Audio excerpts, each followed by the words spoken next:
這車是真的帥啊，那為什麼賣不動呢？人人都說這台車非常的帥，性能呢更是炸裂，但是為什麼它的銷量是一般般呢？那今天啊，我们就到店来看看这台非常漂亮的列装车腾势 Z9 GT。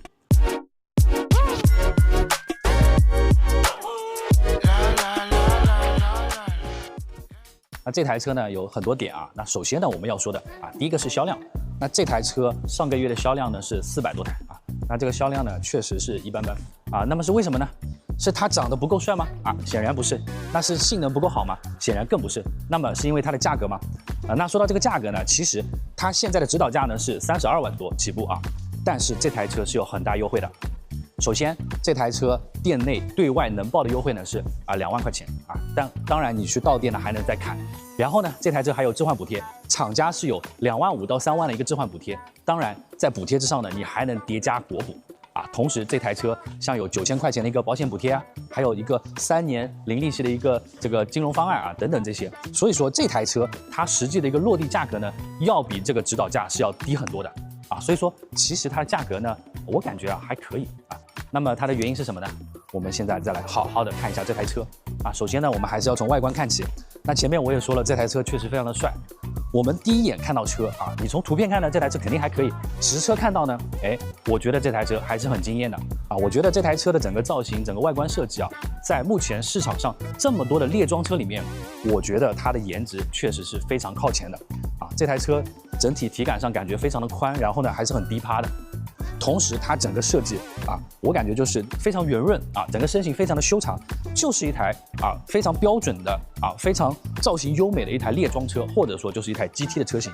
那我們看到像車頭的位置啊，那這台車的整個大燈的造型啊，包括整個前臉的設計呢，我覺得啊它現在整個原創度是非常高的啊。這台車呢沒有去用到一個貫穿式的燈帶啊，我覺得這點是非常好的啊。然後呢，我們再看過來，那其實這台車作為一台列裝車型，那肯定啊最值得一說呢是它的一個側面。那這台車的側面呢，首先身形非常的修長，然後呢這台車我們能夠看到它的一個比例很好。那這個比例好其實是體現在什麼地方呢？其實就是看它的一個長度、一個輪子、一個位置，包括它一個高度。那這台車它有一個3倍的輪軸比，就是這個位置到這個位置，它正好可以塞下3個車輪。然後它整個高度呢是正好是2個車輪的高度。那這樣看起來呢，整體的它這個比例感就會非常的好。然後同時我們看到一些細節上，它這裡還有一些小小的個性化的設計啊，然後有隱藏式的門把手，然後這個位置呢，我覺得是整台車在外觀方面最漂亮的一個位置。這裡看過來，然後呢，像這類車型現在有電動的尾翼，對吧？有這種尾燈。那當然，這個尾燈的整個設計呢，它同樣沒有用貫穿式的尾燈，它整個尾燈的設計和前大燈是相呼應的啊。這裡有擾流板。我覺得這台車的外觀呢，至少從顏值來說，我覺得確實是沒得挑的。那麼我們再到內飾去看一看。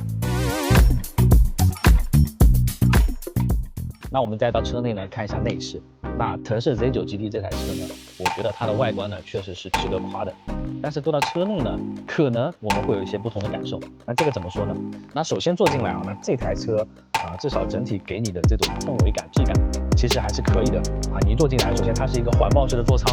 啊，你目前視線可及的觸摸到的地方呢，有大量的這種軟薄的材質，然後整體的這種做工，包括這種木紋的這種東西，其實感覺上確實還可以。但是啊，有一說一啊，從整個設計感上來說呢，我覺得它可能還是需要做出一些小小的改變。那為什麼這麼說呢？那首先啊，這台車呢是一台列裝車，那列裝車講究的是一個腔調，那外面的腔調確實很足，但是裡面的腔調其實同樣要給啊。我覺得呢，裡面同樣要給到一定的情緒價值。但是從目前你能看到整個設計感來說呢，我覺得它稍微還是有一點點偏規規矩矩了啊。我覺得就是它沒有跳脫出來一種設計，就是它整個內飾設計呢，沒有那種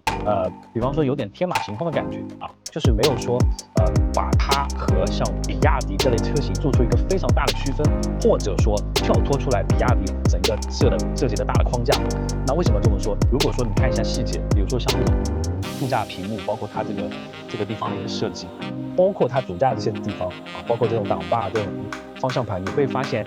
其實呢，騰勢 Z9 GT 這台車還是有些比亞迪的影子。所以說呢，我覺得這台車至少從內飾來說呢，我覺得應該更天馬行空一點啊。那麼我們呢，再看一下細節。那細節上呢，我觉得有哪些地方是值得说的呢？首先呢，它这台车其实车内的屏幕是很多的。他说到有一个叫做10屏联动，哪10个屏幕呢？1个、2个、3个、4个加抬头显示那就是5个。然后后面这里冰箱这里还有屏幕，后面也有屏幕，总共加起来呢是10个屏幕，可以进行一个10屏联动然后呢，像这里看过来像腾势 Z9 GT 这台車呢，它其實還是用到了這種傳統的擋把沒有用懷擋。那麼傳統的擋把放在這個位置，然後呢，它這個杯架呢是放在這裡。你在實際的使用當中呢，會產生一點點小小的 bug。怎樣 bug 呢？比如說我現在這樣放了2瓶水在這裡，這個時候我要去掛擋的時候，會發現，這個手擱在這裡稍微有點不是很方便所以說可能改款之後呢，整個布局會有變化那它這個扶手箱這裡呢，也是給你放置了一個冰箱，但是比較特別的是，它可以雙面開，對吧？這裡可以開這裡呢也是可以開的。那這台車作為一台體型比較大的車呢，我們也要看看它的一個空間表現。那首先座椅方面那座椅方面像這種 Nappa 的真皮然後像加熱、通風、按摩肯定都有。那這台車像它的這個主駕駛座椅的這個側翼呢，有個電動的支撐。那這個時候，比如說你像拐彎的時候，它這邊會給你夾緊這樣呢會提升你一個整個操控的感覺那麼現在我們到後排來看一下它後排的乘坐空間。那我現在坐在後排我是1.76米身高，前排呢已經是我調整好一個駕駛位了。那後排我們來比劃一下腿部空間2拳多，那麼頭部空間大概是3指的樣子那我覺得這個空間表現呢，其實還是可以的腿部這邊呢，確實是比較寬敞的，而且我坐進來呢，我感覺一般的電車其實它後排的整個高度會偏高一點那這台車坐進來我覺得就沒有這種感覺了，它整個坐姿還是比較低的。然後我們再來看一下整個座椅上面的這配置那這裡我們看到它配備了一個靠背的電動調節你可以比較躺。然後呢，比較少見的是像這樣一台車型，它竟然還配備了一個腿托這個地方有一個腿托。因為一般來說有加熱、通風、按摩是比較正常的，但是像有腿托確實比較少見所以說至少從座椅來說呢，覺得還可以。那麼後排還有沒有驚喜的地方呢？其實有，我們打開這裡，後排的中央扶手翻下來2個杯架，同時這裡還有一個冰箱所以這台車呢，不僅僅前面有冰箱，後面還有冰箱，雙冰箱的一個設計這種設計我們有沒有在其他之前見到過呢？我覺得印象當中確實是很少很少。我覺得這個設計呢，確實是比較有創意但是呢，這個肯定是一個選裝的同時你選裝之後，其實因為有後排的這個後備箱呢，會稍微的侵佔一點點空間。那這樣這個配置呢，就看你到底對它的一個需求有多大了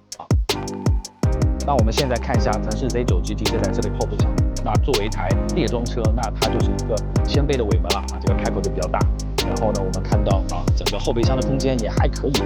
但是我剛剛說到這個冰箱的時候也說了，因為它選裝冰箱之後呢，這邊會有一個凸起所以說選裝冰箱之後，在這裡會有一些影響。反正整體來說呢，我覺得從後排的一個乘坐體驗來看包括它整個空間，我覺得作為一台列裝車，它在空間方面的表現是不錯的。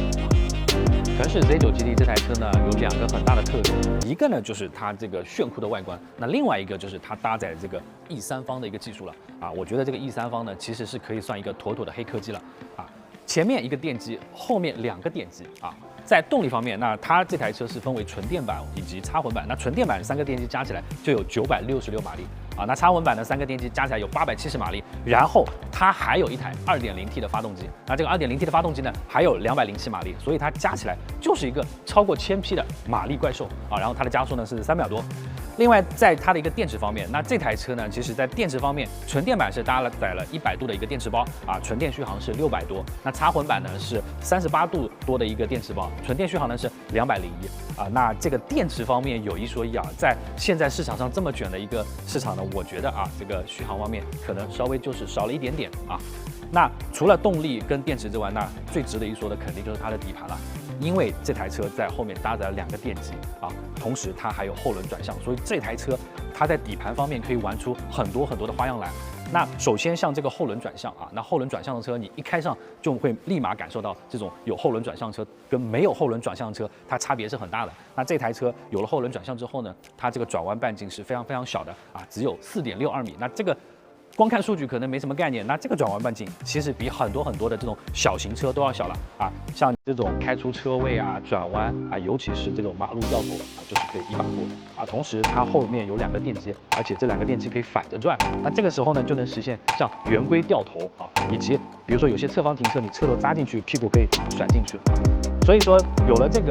技术之後呢，在有一些比較狹窄的路段，你要挪車挪來挪去，包括轉彎掉頭，那這個時候就會發揮作用了。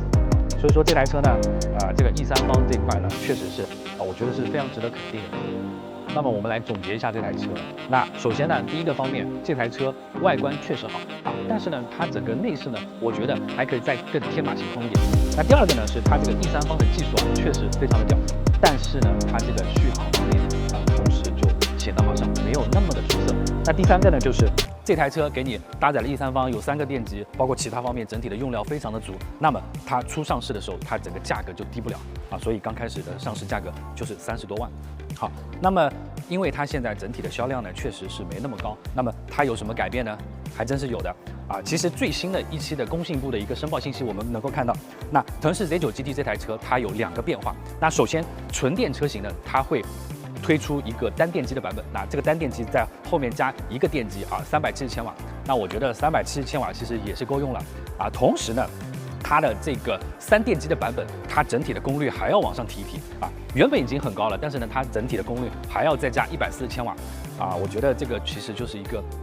類似於樹立一個高端的一個形象了。那同時它一個插混版本，現在我們不是說它可能是不是純電續航短了一點點？那麼它現在改款之後呢，它會把整個插混版本的這個電池包提到60多度，然後純電的續航呢要超過300公里啊。所以說我們能夠看到，那騰勢其實也是看到了現在市場的一些反饋，它已經做出了一些變化啊。我覺得第一個拉低門檻的這個其實是對的啊，3電機繼續樹立高端形象也是沒問題的啊。同時它加大電池來滿足一個實際的一個純電用車需求，這也沒問題。但是啊，在這些之外呢，從我個人感覺來說啊，我覺得非常重要的一點是，騰勢它是一個想要做高端的品牌啊。同時呢